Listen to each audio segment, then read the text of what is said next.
Okay. So today we will study a new chapter. It is page number 47 और हमारा chapter है towards green energy, chapter 5 in science 2. पहले देखो क्या दिया, व्हाट कैन यू रिकॉल, और उसमें व्हाट इज एनर्जी याद है किसी को? 9 का energy is the capacity to do work. अगर हमें कैपेसिटी है, हम कुछ काम कर सकते हैं, मतलब हमें एनर्जी है. What are the different types of energy? Kinetic energy and potential energy. What are the different forms of energy? Heat energy, light energy, sound energy, chemical energy, electrical energy, mechanical energy, solar energy, and so on. Chemical energy. Okay. अब हम देखो, कल मैंने आपको जो पढ़ाया था उसमें मैंने क्या बताया था कि there were two pole pieces of the magnet, North Pole and South Pole थे. उसके बीच में एक रेक्टेंगुलर आर्मेचर कॉइल था और कॉइल घूम रहा था और इलेक्ट्रिसिटी जनरेट हो रही थी. लेकिन सच्चाई तो ये है कि अगर आप कोराडी जाते हो, थर्मल पावर प्लांट या न्यूक्लियर पावर स्टेशन जाते हो, तो वहां पर कॉइल को नहीं घुमाते, वहां मैग्नेट को घुमाते हैं. अब मैग्नेट भी कौन सा वाला? तो देखो, असली जो मैग्नेट है, रियल मैग्नेट, मैग्नेशिया वाला, पत्थर वाला जो था, जो गुफा में पाया जाता था, जिसमें स्ट्रॉन्ग मैग्नेटिज्म होता था, वो पत्थर अब नहीं मिलता. बड़ा मैग्नेट आज की डेट में हमको बहुत बड़ा मैग्नेट नहीं मिलता है, ओरिजिनल रियल मैग्नेट. तो हम क्या करते हैं, इलेक्ट्रोमैग्नेट बना लेते हैं. तो कोराडी या कहीं पावर स्टेशन जाते हैं हम, तो वहां पर क्या होता है, they have a big piece of iron, लोहे का बड़ा टुकड़ा लेते हैं और उस लोहे के बड़े टुकड़े को ऐसा शेप अपनी टेक्स्ट बुक में बना, इसलिए मैंने भी ऐसा शेप बना दिया. हाँ, ऐसा एक लोहे का टुकड़ा ले लेते बड़ा सा, और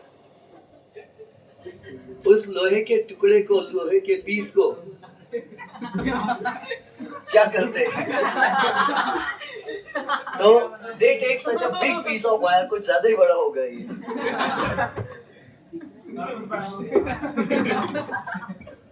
So they take, इसको छोटा करके लिखेंगे ताकि इसके ऊपर सर्कल भी बनाना है ना.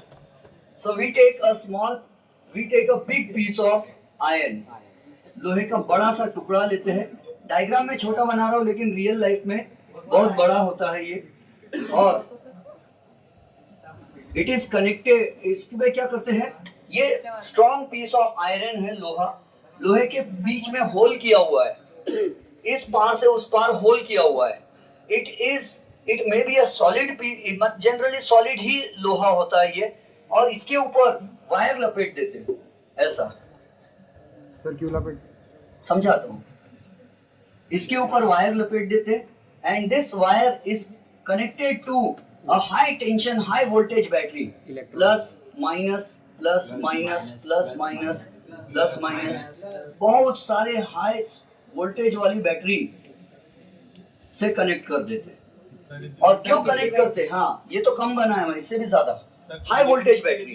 तो उससे क्या करते हैं, इतने सारे सेल्स की जगह एक ही बड़ी बैटरी यूज करते हैं.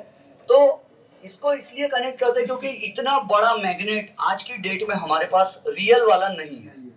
तो क्या करते हैं, इस पे वायर लपेट दी. और हम पढ़ चुके हैं सोलेनॉइड में कि जब यहाँ से करंट फ्लो होता है, तो यहाँ से देखने पर करंट जो है वो क्लॉकवाइज दिखाई देता है. और मैंने समझाया था, एन यानी नॉर्थ और एन यानी नेगेटिव, तो यहाँ पर बनेगा नॉर्थ पोल और यहाँ साउथ पोल. हमको पता है कि अगर कोई लोहे का पीस ऑफ रॉड है और उस पे वायर लपेटा हुआ है और वायर में से करंट फ्लो हो रहा है, तो this piece of iron will behave as an electromagnet. Electromagnet यानी जब तक करंट चालू रहेगा, ये लोहे का टुकड़ा मैग्नेट का काम करेगा. यहां तक समझ गए? और इसके चारों तरफ क्या करते हैं, एक सॉलिड रिंग लेते हैं लोहे की. An iron ring is taken, एक लोहे की रिंग होती है सर्क्यूलर, दो नहीं, उसका थिकनेस बता रहे अपन लोहे की रिंग का. ये लोहे की रिंग है, इस लोहे की रिंग को कनेक्ट कर देते हैं. इस लोहे की रिंग पर एक कॉइल लपेटते हैं, वायर, यहाँ पर भी. सर क्यों सर? क्योंकि हमको इलेक्ट्रिसिटी जनरेट करना, और ये जनरेटर है. कल जो अपन ने पढ़े थे ना, नॉर्थ एंड साउथ पोल्स थे और नॉर्थ एंड साउथ पोल्स में कॉइल को घुमा रहे थे।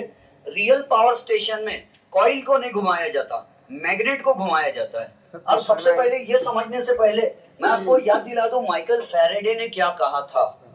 माइकल फैराडे का first law of electromagnetic induction क्या कहता है? माइकल फैराडे का first law of electromagnetic induction कहता है कि if you take a piece of wire, complete loop of wire and connected to a bulb, कल भी समझाया था ये। Yes sir. और यहाँ पर है एक bar magnet, north pole and south pole, और माइकल फैराडे ने एक इमेजिनरी कॉन्सेप्ट दिया था जो प्रैक्टिकल से सही साबित हुआ है। वो ये है कि किसी भी मैग्नेट के नॉर्थ पोल से ढेर सारी लाइंस निकलती है। मैग्नेट जितना ज्यादा पावरफुल होगा उतनी सारी लाइंस नॉर्थ पोल से निकलेगी और साउथ में जाएगी आउटसाइड द मैग्नेट। और ये लाइन साउथ पे खत्म होती है कि नहीं होती? नहीं होती। नॉर्थ से निकल के ये लाइन साउथ में जाती है और साउथ से घूमकर नॉर्थ में आती है। ये लाइंस का कोई किनारा नहीं होता, जैसे सर्कल का नहीं होता। पूछो वरुण। सर इलेक्ट्रिसिटी बना रहे कि मैग्नेटिज्म बना रहे? हम इलेक्ट्रिसिटी बना रहे बाय यूजिंग अ मैग्नेट। देखो हैंस क्रिश्चियन ओरस्टेड ने क्या बताया था? A current carrying wire produces magnetic field in the surrounding area. जिस वायर में से करंट फ्लो होता है उसके आसपास मैग्नेटिज्म आ जाता है। तो फैराडे ने उसका उल्टा सोचा कि इलेक्ट्रिसिटी की वजह से मैग्नेटिज्म बनता, तो क्या मैग्नेटिज्म से इलेक्ट्रिसिटी बना सकते हैं? और यहीं पर वहां ये एक्सपेरिमेंट किया। पूछो सर, तो मैग्नेटिज्म से मैग्नेट से इलेक्ट्रिसिटी बनेगी ना? हाँ, मैग्नेट से तो इलेक्ट्रिसिटी। इतना बड़ा मैग्नेट तो बना ही नहीं आपने। इतना बड़ा मैग्नेट इसलिए लिए क्योंकि इतनी ढेर सारी इलेक्ट्रिसिटी बनाना, ये थर्मल पावर स्टेशन है समझो, ये न्यूक्लियर पावर स्टेशन है, और यहाँ से हमको इलेक्ट्रिसिटी सप्लाई करना है नागपुर में और गांव शहर में आसपास के, तो इसीलिए हम ऐसा बना रहे हैं। ठीक है। हाँ, वो मैग्नेट रिंग कनेक्ट किससे रहती? ये रिंग जो है, ये रिंग के ऊपर, ये लोहे की रिंग है सपोज, इसके ऊपर हमने वायर लपेट दी है। अब इस वायर में करंट इंड्यूस होगा, इस वायर में करंट जनरेट होगा, और ये दो वायर जो है फिर भेज देंगे जो गांव शहर में भेजना है इलेक्ट्रिसिटी। नहीं, ये दोनों वायर्स को ज्वाइन नहीं करते, ये दोनों वायर्स खुले रहेंगे एक, और ये वायर्स जो है दोनों वायर्स जो है ये आसपास के कोई गांव शहर या दूर के भी गांव शहर में भेजे जा सकते हैं।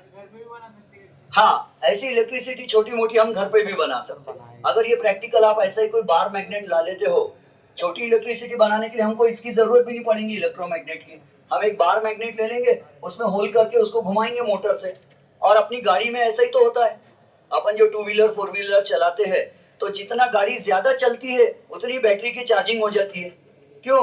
क्योंकि गाड़ी का चक्का घूमता है तो मोटर घूमती है, और मोटर से क्या करते हैं, ये मैग्नेट को घुमाते, और कॉइल के बीच में मैग्नेट घूमता तो कॉइल में क्या बन जाता? करंट बन जाता, और वो करंट से बैटरी की चार्जिंग हो जाती। आपने देखा जो गाड़ी बहुत समय से पड़ी हुई है, खड़ी है एक जगह, उसको सेल्फ मारो तो चालू ही नहीं होती, बैटरी डाउन होगी बोलते। और जो गाड़ी फिर उसको थोड़ा देर चलाओ इधर उधर, फिर बाद में चार्ज हो जाती, फिर सेल्फ से उठ जाती गाड़ी, है ना।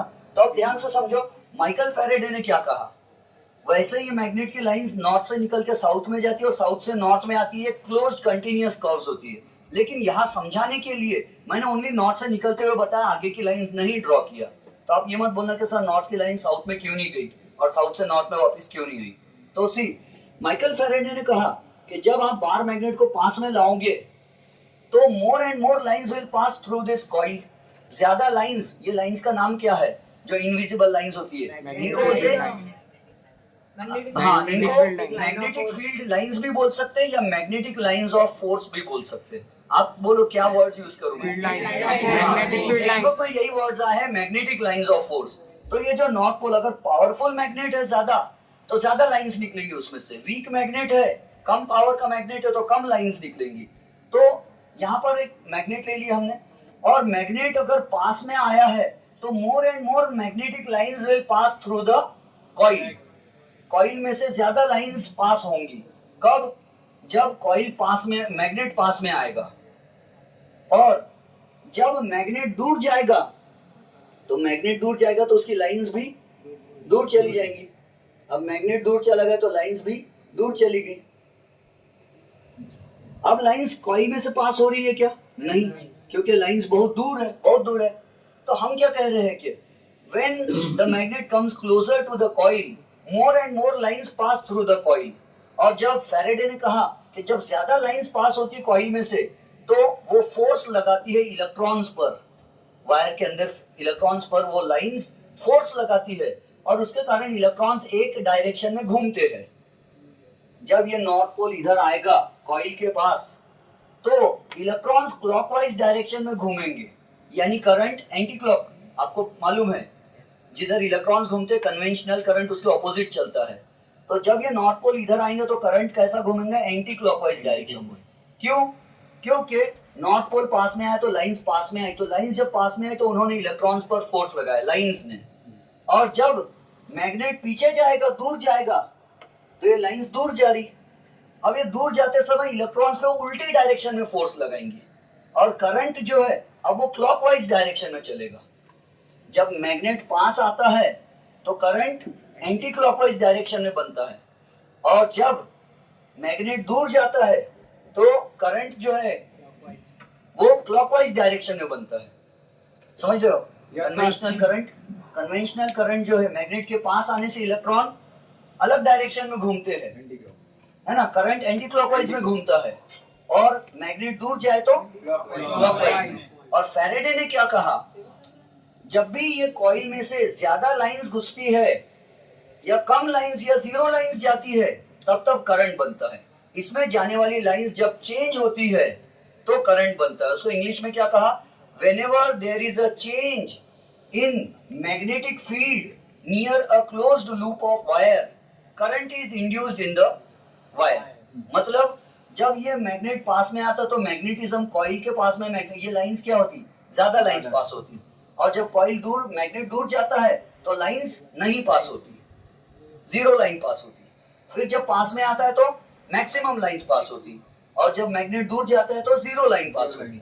फिर मैग्नेट पास आता है तो मैक्सिमम लाइंस पास होती, और जब दूर जाता है तो जीरो लाइन। तो फैराडे ने कहा जब मैक्सिमम लाइंस पास होती रहेंगी तब भी करंट बनेगा, और जब लाइंस डिक्रीज होती रहेंगी तब भी करंट बनेगा। अगर बहुत सारी लाइन लाके पास कर दी और मैग्नेट को रुका दिया तो करंट नहीं बनेगा। बहुत मैग्नेट पास में आया, बहुत सारी लाइंस पास हो रही, लेकिन मैग्नेट रुका हुआ है, तो अब मैग्नेट लाइंस बढ़ रही क्या घट रही, कुछ भी नहीं हो रही, क्योंकि मैग्नेट रुक गया, तो उस समय करंट नहीं बनेगा। जब लाइंस बढ़ती रहेंगी या कम होती रहेंगी तभी करंट बनेगा। अंडरस्टूड? जब लाइंस मैक्सिमम हो जाती है या मिनिमम जीरो हो जाती है तो लाइंस के चेंज होने से the lines passing through the coil must increase और decrease to generate the current. Otherwise, if the lines remain the same, lines passing through the coil remain zero or remain maximum, no current will be formed. अगर वो रुक जाते हैं, इसका उल्टा भी कर सकते हैं, मैग्नेट को रुका दो, कॉइल पास में जाएगा मैग्नेट के, तो लाइंस क्या होंगी, बढ़ेंगी कि कम होंगी, बढ़ेंगी, और कॉइल को दूर ला लिए तो कम हो जाएंगी। तो कॉइल को भी मूव किए तो भी करंट बनेगा, और मैग्नेट को मूव किए, कॉइल को रुका दिए तो भी करंट बनेगा। तो अब हम इसमें से क्या करते हैं, हम मैग्नेट को मूव कराना पसंद करते हैं। तो मैग्नेट पास आता है तो क्या होता है, मैक्सिमम लाइन जाती पास होती है, और जब मैग्नेट दूर जाता है तो कितनी लाइन पास होती है, जीरो। अब समझने के लिए ध्यान से देखो, जब मैग्नेट पास आया तो समझो 100 लाइंस पास हुई, और मैग्नेट दूर गया तो जीरो लाइन। एक सेकंड के लिए 100 लाइन पास हुई, एक सेकंड के लिए जीरो लाइन पास हुई, एक सेकंड के लिए 100 लाइन पास हुई, एक सेकंड के लिए जीरो लाइन पास हुई। एक सेकंड में क्या हो रहा है, लाइन 100 जीरो, 100 जीरो, 100 जीरो हो रही, लाइन पास हो रही नहीं हो रही, पास हो रही नहीं हो रही। मीनिंग समझ गए, पास होएगी पास में आएगा तो, नहीं हो रही दूर जाएगा तो, समझ रहे? लाइंस पास हो रही नहीं हो रही, हो रही नहीं हो रही। तो जब भी लाइंस पास होती नहीं होती, होती नहीं होती, होती नहीं होती, ऐसा होता रहता है, तब करंट जनरेट होता है। अब यहाँ देखो, ये बैटरी है, ये मैग्नेट बन गया, अब हमको ये भारी मैग्नेट को घुमाना है। अब ये भारी मैग्नेट को घुमाने के लिए हम क्या करते हैं, हम लाते हैं एक टरबाइन। मोटर नहीं लाएंगे, टरबाइन लाएंगे। टरबाइन क्या होता है, तो एक चक्का होगा ऐसा, सॉलिड डिस्क, एक सॉलिड डिस्क है, उस डिस्क के ऊपर ब्लेड्स लगे हुए, पत्ते लगे। टेक्स्ट बुक में देखो पिक्चर दिया है, सेकंड पेज पे देखो टेक्स्ट बुक के इस चैप्टर के, स्टीम टरबाइन दिखा। कभी कभी एग्जाम में ये ब्लेड्स ऐसे मटेरियल के होंगे जो टूट फूट ना होने पाए, ठीक है। दीज आर द लाइंस, ठीक है। तो टरबाइन जो है, टरबाइन के ऊपर ऐसे ब्लेड्स रहेंगे, इस मटेरियल से टरबाइन बनाएंगे कि एक तो वो बहुत भारी भी ना हो जाए, क्योंकि टरबाइन भारी होगा तो घूमेगा कैसे फिर, और दूसरा ये हल्का मटेरियल होना चाहिए और मजबूत मटेरियल होना चाहिए, टूटना नहीं चाहिए। दूसरी बात क्या होगी मालूम है, ये ब्लेड्स और ये है नोजल पाइप, ये क्या है पाइप, और पाइप में से हम पास करेंगे स्टीम, पानी की भाप। थर्मल पावर स्टेशन पे क्या करते, कोयला जला के पानी गर्म करते, पानी गर्म करके उसकी स्टीम बनाते, भाप, और स्टीम के प्रेशर से, स्टीम जब प्रेशर से भागती है यहाँ से तो ब्लेड्स को धक्का मारती है, तो ब्लेड्स की वजह से ये घूमेगा। मीनिंग समझ रहे, ये गोल रोटेट होगा, ये डिस्क जो है टरबाइन, इसको क्या कहते हैं हम, turbine. The turbine will rotate if steam. अब स्टीम की जगह सीधे ठंडा पानी का प्रेशर क्यों नहीं मार देते, ठंडे पानी में भी तो प्रेशर रहता ना टरबाइन को घुमाने के लिए। तो थर्मल, वो जो हाइड्रो इलेक्ट्रिक पावर स्टेशन होता है वहां सिर्फ पानी के प्रेशर से इसको घुमाते हैं, और थर्मल पावर स्टेशन और न्यूक्लियर पावर स्टेशन में पानी को गर्म करके उसकी स्टीम बनाते हैं। स्टीम में दो एनर्जीज है, एक तो उसके पास हीट एनर्जी भी है, दे सकती है वो, और दूसरा स्टीम है तो काइनेटिक एनर्जी भी दे सकती है। हाई प्रेशर से भाग रही तो उसमें काइनेटिक एनर्जी है, और स्टीम है इसलिए उसने, और स्टीम। अच्छा, अगर किसी के घर मेहमान आए और वो लोग वार्म वेलकम करना चाहते हैं, गर्म स्वागत, तो किसी के घर में मेहमान आए तो किसी ने क्या किया, गर्म पानी, बॉइलिंग वाटर उसके मुंह पे डाल दिया, और दूसरा मेहमान आया तो उसके मुंह पे प्रेशराइज स्टीम डाल दिया। कौन जलेगा, गर्म पानी का ज्यादा जलेगा या स्टीम वाला? स्टीम वाला ज्यादा जलेगा। क्यों मालूम है, कि वाटर ने हीट अब्सॉर्ब किया, तभी तो जाके बहुत हीट अब्सॉर्ब करके वो स्टीम बना। मीनिंग समझ रहे? तो बॉइलिंग वाटर के ने उतनी हीट अब्सॉर्ब नहीं किया जितना स्टीम ने हीट अब्सॉर्ब की, तो स्टीम में ज्यादा गर्मावट है ना, गर्माहट है, तो स्टीम में ज्यादा गर्माहट है, इसीलिए हम स्टीम में यूज कर रहे हैं, क्योंकि स्टीम में दो एनर्जीज है, एक तो हीट एनर्जी भी वो दे सकती है और दूसरा काइनेटिक एनर्जी, दो ज्यादा इसको घुमा सकती है। अच्छा, और ये जो डिस्क है, ये जो टरबाइन है, इसके ऊपर ऐसे लगी रहेंगी एक रॉड, सोल्डर्ड रहेंगी, वेल्डिंग करी हुई रहेंगी, एक ऐसी रॉड रहेंगी इसके बीच में, और वो रॉड पे क्या रहेंगे, थ्रेड्स बने रहेंगे। थ्रेड समझते हैं ना, नट बोल्ट, थ्रेड्स बने रहेंगे। और ये रॉड को हम क्या करने वाले हैं बॉयज, ये रॉड को हम क्या करने वाले हैं, ये रॉड और ये डिस्क दोनों उठाकर ये रॉड, ये होल में ये रॉड डाल देंगे और इसको स्क्रू कस देंगे, ऐसा लगा के, स्क्रू है ना, बोल्ट नट। और यहाँ पर फिर क्या हो जाएगा, ये डिस्क लग गए इसके ऊपर और ये ब्लेड्स लग गए। मीनिंग समझ रहे हो? और हम स्टीम से क्या करेंगे, इसको घुमाएंगे, ब्लेड्स पे प्रेशर से स्टीम आएंगी तो ये चक्का घूमेगा, टरबाइन घूमेगा, और टरबाइन के घूमने से मैग्नेट भी घूमेगा, टरबाइन घूमेगा, तो मैग्नेट के अंदर वो नट कसा हुआ है ना, इधर से बोल्ट डाले और पीछे से नट लगा के टाइट कर दिए, पेचकस पाने से वो पाना वाना घुमा कर, ठीक है। अब क्या करेंगे, तो अब इसमें से वरुण आप क्वेश्चन पूछ रहे थे। नहीं सर, मैं आंसर दे रहा था। आंसर दे रहे थे क्या? अच्छा, स्टीम का आंसर दे रहे थे, ओके। तो सी सब पेपर में डायग्राम आएंगे बनाने, बिल्कुल, पेपर में ये भी डायग्राम आ सकती है और ये वाली भी आ सकती है, लेबल करना पड़ेगा। और ये वाली तो नवनीत डाइजेस्ट में भी दी हुई है सर इतना एक डायग्राम दिया और बोले what is this, what does this picture indicate, steam turbine. तो इसके बारे में एक दो लाइंस लिखो बोलते हैं, तो हम लिखेंगे it is a steam turbine, और आंसर लिखेंगे हम कि ये क्या काम करती है, पूछो। सर एक्सप्लेन द कॉन्सेप्ट आएगा कि शॉर्ट नोट आएगा? इस पे, इसके ऊपर हाँ, बस वो पहचानने के लिए आता है और उस पे लाइन लिखने के लिए आती है, 2 मार्क्स का। और ये आएगा अगर एक्सप्लेनेशन तो ये ज्यादा मार्क्स के लिए आएगा। अच्छा, ये वाली जो टरबाइन घुमा रहे हैं हम और इलेक्ट्रिसिटी जनरेट कर रहे हैं, जब जब हम कोई भी टॉपिक पढ़ेंगे, थर्मल पावर स्टेशन पढ़ना है हमको, न्यूक्लियर पावर स्टेशन पढ़ना है हमको, हाइड्रो इलेक्ट्रिक पावर स्टेशन पढ़ना है हमको, electricity generation on the basis of natural gas पढ़ना है, electricity generation on the basis of wind energy, wind turbine पढ़ना है, पवन चक्की, और फिर हमको बहुत सारी इलेक्ट्रिसिटी जनरेट करने के अलग अलग मेथड्स पढ़ना है, लेकिन सब में एक चीज कॉमन रहेगी, सिर्फ सोलर सेल छोड़ के, सोलर एनर्जी छोड़ के बाकी सभी एनर्जीज में ये यूज होने वाला है। तो बार बार इसका एक्सप्लेनेशन नहीं मिलेगा, बस मैं ये बोलूंगा टरबाइन घूमेंगी, मैग्नेट घूमेगा, करंट बनेगा, आप बोल देना यस। अच्छा पूछो। हाँ, इसी लेसन में सब टरबाइन में नहीं, ये स्टीम बहुत हाई प्रेशर से आएंगी, स्टीम बहुत हाई प्रेशर से आएंगी तो ये टरबाइन को घुमाएंगे और टरबाइन के साथ मैग्नेट भी घूमेगा, स्टीम बहुत हाई प्रेशर में रहेंगी। पूछो। सर तो ये वाला डायग्राम नहीं आएगा एग्जाम में, ये भी आता है एग्जाम में डायग्राम, छोटा बनाना आप।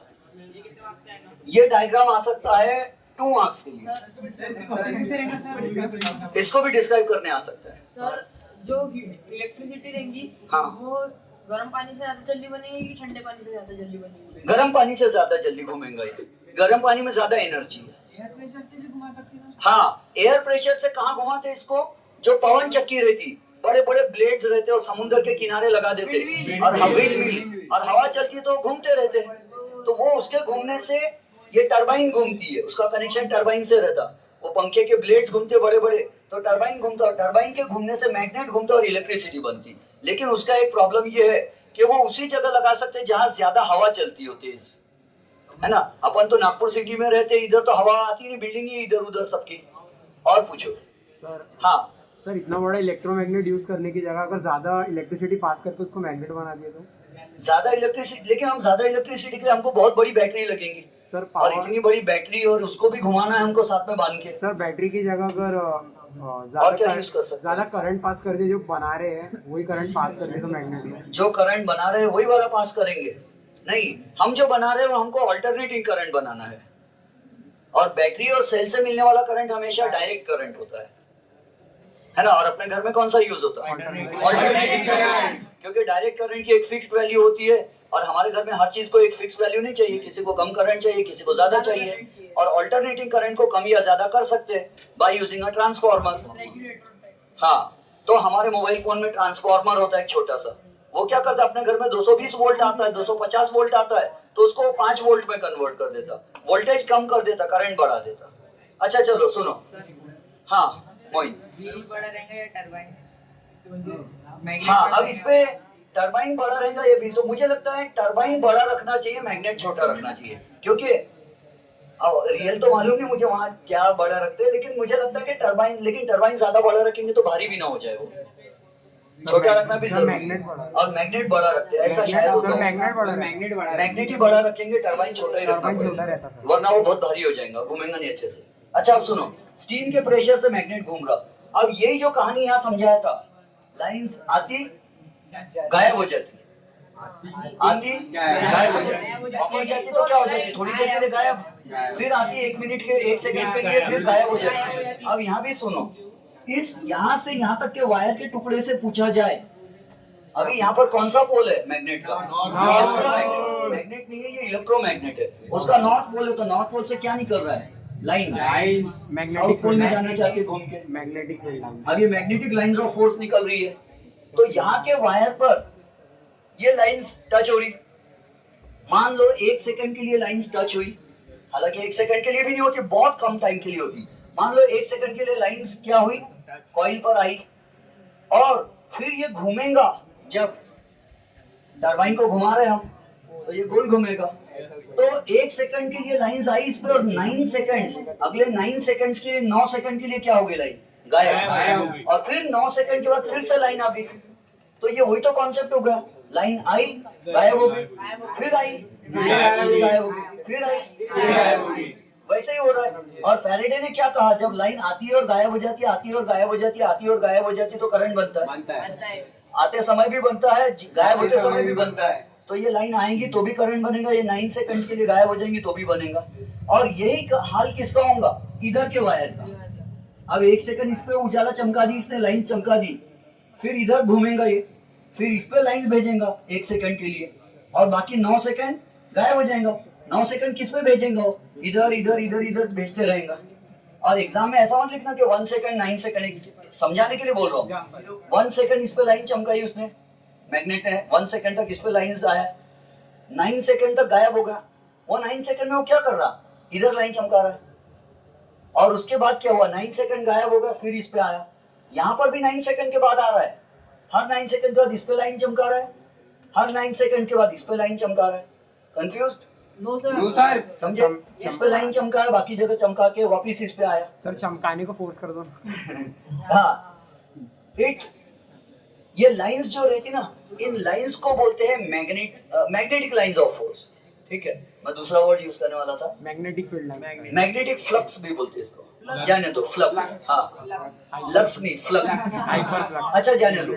क्या ये वर्ड हमारी बुक में आया है कहीं? नहीं आया ना।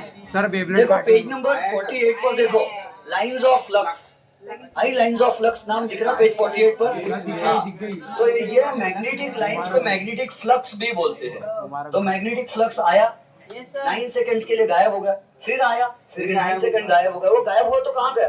बाकी दूसरी जगह फ्लक्स आ रहा है ना। अपनी मर्जी, अपन क्लॉकवाइज भी घुमा सकते हैं और एंटी क्लॉकवाइज भी, बट बार बार चेंज नहीं करना है। एक बार एंटी क्लॉकवाइज घुमाना चालू किया तो एंटी क्लॉकवाइज ही घुमाएंगे। हाइड्रो इलेक्ट्रिक पावर स्टेशन में क्या करते, डैम से पानी गिराते और उससे टरबाइन घूमता तो मैग्नेट घूमता, और मैग्नेट जब तक घूमते रहेगा तो ये वायर में क्या होगा, करंट बनेगा। लेकिन कब बनेगा, ये वायर कनेक्टेड होना चाहिए, यानी ये वायर अगर ऐसे खुले छोड़ दिए वायर तो इसमें करंट नहीं बनेगा। ये भेजना पड़ेगा इसको अपने को कहीं, ये भेज दिया समझो मेरे घर में, और मेरे घर में है एसी थिएटर ही रख दो, गैल्वेनोमीटर, थिएटर ही बना दो। टूट जाएगा गैल्वेनोमीटर, समझाने के अरे लिए। सर थिएटर बना और दो। गैल्वेनोमीटर में मैंने बताया 2 स्क्रू थे कल, यस सर एक स्क्रू पे प्लस लिखा था, एक स्क्रू पे माइनस। तो क्या होगा, करंट बनेगा तो ये ऐसा सर्किट कंप्लीट होना चाहिए। तो अब यहाँ सर्किट कंप्लीट करने मैंने गैल्वेनोमीटर लगा दिया। वो लोग क्या करते हैं, यही वायर भेज के अपने सब चीजें लगा देते लोग अपने अपने घर में। तो सर्किट कंप्लीट कराना है हमको, तब करंट बनेगा, वरना 2 वायर खुले छोड़ दिए तो करंट नहीं बनेगा। तो सर्किट कंप्लीट कर देंगे हम, ये गैल्वेनोमीटर लगा दिया। गैल्वेनोमीटर सच में नहीं लगा सकते, ये इतना करंट बनाता है कि गैल्वेनोमीटर की धज्जियां उड़ जाएंगे। गैल्वेनोमीटर सिर्फ 2-3 मिली एम्पियर करंट गिन सकता है, उससे ज्यादा में नहीं, वो जल जाता कॉइल उसका। हाँ निखिल, 2-3 मिली एम्पियर करंट, वो माइक्रो एम्पियर करंट भी गिन लेता है गैल्वेनोमीटर। माइक्रो एम्पियर बहुत कम करंट, नैनो एम्पियर करंट भी गिन लेता है वो। अपने बॉडी में न्यूरॉन्स जो होते हैं ना, नर्व सेल्स, चिमटी लिए तो करंट ले जाने वाले, गरम ठंडा, जबान में तेज मिर्ची लगी तो करंट जाता है, वो ये करंट भी वो बहुत कम करंट भी वो गिन सकता है। पूछो मोइन। सर वो दोनों वायर को आपस में जॉइन करा दिए, आपस में ज्वाइन कराए तो भी चलेगा, लेकिन वो दिखेगा नहीं ना हमको, कुछ उसका यूज नहीं आएगा सर फायर बर्न होंगे हमको ना, सप्लाई करना है। सर वही स्पीड से चलेगा। हाँ वैसे ही सर चलेगा, फायर बर्न नहीं होंगे। नहीं वायर्स बर्न नहीं होंगे। सर पर इसमें तो बल्ब लगा तो बल्ब जलेगा, सर बट जब लेकिन बल्ब वगैरह ये सब चीजें ऐसी लगाना पड़ेगा, क्योंकि बड़ा मैग्नेट है, कॉइल भी बड़ा है, तो करंट भी बहुत बनेगा, सर लेकिन जब इलेक्ट्रिक पावर बहुत बनेगा। दोनों वायर सर, अटैच होते हैं तो सर स्मोक निकलते हैं तो फायर लग जाती है, पॉजिटिव नेगेटिव वायर जब यस सर सर वो आपस में अगर ज्वाइन किए, सर आपस में ज्वाइन हुए तो सर फायर हाँ तो शॉर्ट सर्किट होता है ना, शॉर्ट सर्किट वो बाद में समझाऊंगा। हाँ ये दोनों वायर्स को टच नहीं करना है, हमको किसी चीज में लगाना है ताकि वो करंट को यूज कर ले। अगर वो यूज नहीं कर रही, इन दोनों को यहाँ शॉर्ट सर्किट हो जा रहा है तो आग लग जाएंगी। और अपने बुक में शॉर्ट सर्किट का भी टॉपिक दिया है, I will explain, overloading and short circuit. Sir वो करंट स्टोर कर सकते हैं, इलेक्ट्रिसिटी को बैटरीज में स्टोर करते हैं अपन, बैटरी की चार्जिंग करते हैं, मोबाइल फोन की बैटरी चार्ज करना है, मतलब करंट स्टोर कर ले रहे केमिकल एनर्जी के फॉर्म में। तो इस तरह करंट स्टोर करके भी थोड़ा बहुत रख सकते हैं। पावर बैंक आता है मार्केट में, मोबाइल में, तो उसमें करंट स्टोर करके रख रहे हैं अपन। करंट इलेक्ट्रिकल एनर्जी को अपन केमिकल एनर्जी के फॉर्म में स्टोर कर रहे हैं। अच्छा अब सुनो, यहाँ आया 9 सेकंड गायब हो गए, फिर घूम के आया, फिर यहाँ आया। वैसे ही ये वाले वायर से पूछेंगे तुम्हारे पास कितना देर रहता है ये नॉर्थ पोल, तो बोलेगा 1 सेकंड रहता, और बोलेंगे बाद में और कितने सेकंड के बाद आता है, तो बोलेंगे 9 सेकंड के बाद आता है। 9 सेकंड के बाद आता है। ऐसे ही मिसाल के तौर पे, हाँ इक्वल टाइम के बाद आएगा। ये वाले वायर को पूछेंगे, ये वायर का नाम था एक्स, इसका नाम है वाई, इसका नाम है जेड, यहाँ से यहाँ तक वायर, यहाँ से यहाँ तक वायर को पूछेंगे तुम्हारे पास कितना देर ये फ्लक्स पास करता है, तो बोलेगा 1 सेकंड, बोलेंगे और कितनी देर के बाद वापस आता है, बोलेगा 9 सेकंड। सब जगह ऐसे ही कर रहा है ये पूरे वायर में, हर जगह। तो क्या हो रहा है, हर जगह करंट बन रहा है। समझ में आ गया? Yes sir. और माइकल फैराडे ने यही कहा था, whenever there is a change in magnetic flux passing through the coil, whenever there is change in magnetic flux passing through a complete circuit of coil, then current will be induced in the coil. Induced word या produced word कल समझाया था मैंने। Yes sir produce के लिए 2 चीजों का touch होना जरूरी है। इंड्यूस यानी बिना टच हुए, और ये मैग्नेट वायर को टच नहीं हो रहा, तो हम बोलेंगे ये इंड्यूस्ड करंट। हाँ Produce लिख- पानी पूरी का एग्जांपल Produce- प्रोड्यूस लिख दिए तो उतना ग्रामर पे कोई ध्यान ही नहीं देता, इंग्लिश पे कोई ध्यान नहीं देता है, चल जाएगा। लेकिन रियल वर्ड इंड्यूस होना चाहिए। चेकर अच्छा रहा तो हाँ चेकर अच्छा रहा चेकर अच्छा रहा तो उनको साइंस आएगा ना, उनका इंग्लिश थोड़ी आएगा। मार्क्स नहीं काटेंगे। वो पिक्चर दिख गया 5.3 स्कीमेटिक ऑफ इलेक्ट्रिक जनरेटर दिख गया आपको? उसमें देखो एक साइड नॉर्थ पोल एक साइड साउथ पोल है, प्लस माइनस है, और जनरेटर और डॉट डॉट दो निकल रहे, डॉट डॉट दिख रहे दो, और डॉट डॉट यानी ये वायर्स है यहाँ से निकले हुए, जनरेटेड इलेक्ट्रिक। ये दो वायर्स, और ये कहाँ जा रहे? दूर जा रहे कहीं पर। अब मैं कल एक चीज बोलते बोलते रुक गया था क्योंकि टाइम कंप्लीट हो गया था, वो ये है कि हम ऑल्टरनेटिंग करंट क्यों यूज करते हैं घर में? ज्यादातर पावर स्टेशन ऑल्टरनेटिंग करंट क्यों जनरेट करते हैं, डायरेक्ट करंट क्यों नहीं जनरेट करते ज्यादातर पावर स्टेशन? हाँ सर क्योंकि हाँ ऑल्टरनेटिंग करंट को कम ज्यादा कर सकते हैं, डायरेक्ट करंट को नहीं कर सकते। लेकिन उससे क्या होता था? सर तो हमको नागपुर वालों को चाहिए ढेर सारा करंट, यस सर वैसे तो सबको चाहिए, हाँ ज्यादा पावर सप्लाई नहीं कर सकते। हमने पढ़े joules law of heating effect of electric current, H is equal to I square RT. Heat is directly proportional to square of the current if RT is constant. हाँ ठीक है, फिर क्या होगा? क्या बचा है? 3 मिनट बचे, क्लास की छुट्टी होने? नहीं सर, पढ़ाओ। अच्छा ठीक है ना, जल्दी छुट्टी दे देंगे आपको। H is directly proportional to I square। अब नागपुर वालों को चाहिए ढेर सारा करंट, और ढेर सारा करंट पास करने के लिए हमारे पास एक वायर है और उसमें ढेर सारा करंट जाएगा तो ढेर सारी हीट बन के वायर जल जाएगा। और डायरेक्ट करंट को कम ज्यादा नहीं कर सकते, उसकी फिक्स वैल्यू रहती है और एक ही डायरेक्शन में फ्लो होता है ना, उसी को बेसिक डायरेक्ट करंट कहते हैं। और ऑल्टरनेटिंग करंट, अब ध्यान से समझो, power is equal to work upon time पढ़े थे? Yes sir. किसी चीज में पावर है क्या नहीं है, या कितना पावर है कैसे पता चलता? कितना वर्क कर सकते हैं कितना टाइम और देते हैं कितने टाइम में काम कर सकते हैं, उससे पता चलता पावर है क्या नहीं है, कितना है। समझ गए? Yes, sir. कम टाइम में ज्यादा काम कर रहे, लिफ्ट पावर ज्यादा है, और मजदूर सीमेंट की बोरी खुद उठा के ले जा रहे, टाइम ज्यादा लग रहा मतलब उसमें पावर कम है। वर्क ज्यादा कर सक रहा मतलब पावर ज्यादा। Work and power are directly proportional, work and power and time are inversely proportional. अब वर्क की जगह हम क्या लिख सकते हैं? हीट भी लिख सकते हैं। पूछो क्यों? एनर्जी। क्योंकि वर्क का ऐसा यूनिट जूल है, हीट एनर्जी का ऐसा यूनिट भी जूल है। यूनिट सेम है तो हम उसकी जगह लिख सकते हैं। अब हीट की जगह हम लिख सकते हैं I square R T upon T. ये टी नीचे का और ये टी कट गया, बचा आई स्क्वायर आर। आर अब इस आई स्क्वायर आर को हम ऐसा लिख सकते हैं I into I R. I square का ब्रेकअप कर दिए, आई इंटू आई आर कर दिए। ठीक है, अब क्या होगा? 2 आर आई नहीं मल्टीप्लाई है, वो आई स्क्वायर था, तो आई इंटू क्या कर दिए? हाँ आई इंटू ये आई आर की जगह हम वी लिख सकते हैं। Yes sir. क्यों मालूम है? V is equal to Om IR। ने बोला वोल्टेज बढ़ाओ बोले तो करंट भी बढ़ेगा, ओम का लॉ। रेजिस्टेंस को कांस्टेंट रखना है। सर आज आया नहीं हो हाँ ओम नहीं आया। तो पावर का फॉर्मूला क्या है ये बताओ? आई इंटू वी। अब ध्यान से समझो, कोराडी वाले जितना इलेक्ट्रिक पावर भेज रहे, क्या इलेक्ट्रिसिटी में पावर होता है? यस सर तभी तो इलेक्ट्रिसिटी की मदद से बर्तन धुलते हैं, Yes, sir. इलेक्ट्रिसिटी की मदद से कपड़े धुलते हैं वॉशिंग मशीन में, इलेक्ट्रिसिटी से हमको पंखा हवा करके देते हैं 2-2 घंटे 1-1 घंटा, है ना? तो इलेक्ट्रिसिटी में पावर है, इसलिए हम उसको पावर हाउस कहते हैं, पावर प्लांट कहते हैं। तो कोराडी वाले जितना इलेक्ट्रिक पावर सप्लाई कर रहे, बॉयज पावर स्टेशन वाले जितना पावर सप्लाई कर रहे, उतना पावर हमको अगर मिल रहा है, जितना इलेक्ट्रिक पावर वो लोग भेज रहे, जितने मेगावाट, उतना ही मेगावाट का पावर, उतना ही इलेक्ट्रिक पावर हमको मिल रहा है। What is the SI unit of power? What is the SI unit of power? तो और बहुत ज्यादा पावर रहा, 10 लाख से जाने दो, पावर समझ गए? हाँ, नहीं मैं मेगावाट समझाने वाला था। पावर अगर कांस्टेंट है, ध्यान से समझो, पावर अगर कांस्टेंट है, जितना पावर कोराडी वाले बना रहे इलेक्ट्रिक पावर, उतना पूरा इलेक्ट्रिक पावर हमको सप्लाई कर दे रहे, तो पावर कैसा है? कांस्टेंट है, सेम है। जितना पावर वो बना रहे उतना पावर पूरा हमको मिल जा रहा, वायर के थ्रू भेज दे रहे हो पावर। तो इलेक्ट्रिसिटी भेज रहे मतलब पावर भेज रहे, इलेक्ट्रिसिटी में पावर है। इलेक्ट्रिसिटी वॉशिंग मशीन चला सकती है, पंखा घुमा सकती है, उसमें पावर है। तो इलेक्ट्रिसिटी में पावर है, तो कोराडी वाले जितना पावर भेज रहे हमको उतना पावर मिल रहा है। अब पावर अगर सेम है, कांस्टेंट है, तो पावर कांस्टेंट है तो करंट और वोल्टेज में रिलेशन क्या रहेगा? तो आंसर है इनवर्सली प्रोपोर्शनल। कैसे? अगर पावर है समझो 6, यूनिट नहीं लिखता, अगर पावर है 6, अगर करंट 2 है तो वोल्टेज कितना है? 3। अगर मैं करंट को बढ़ा देता हूँ 3 कर देता हूँ तो वोल्टेज को कितना करना पड़ेगा? पावर कांस्टेंट है 2 करना पड़ेगा। अगर मैं पावर कांस्टेंट है, अगर मैं करंट को 4 कर देता तो वोल्टेज को बढ़ाना या कम करना पड़ेगा? कम करना पड़ेगा, ताकि पावर कांस्टेंट है।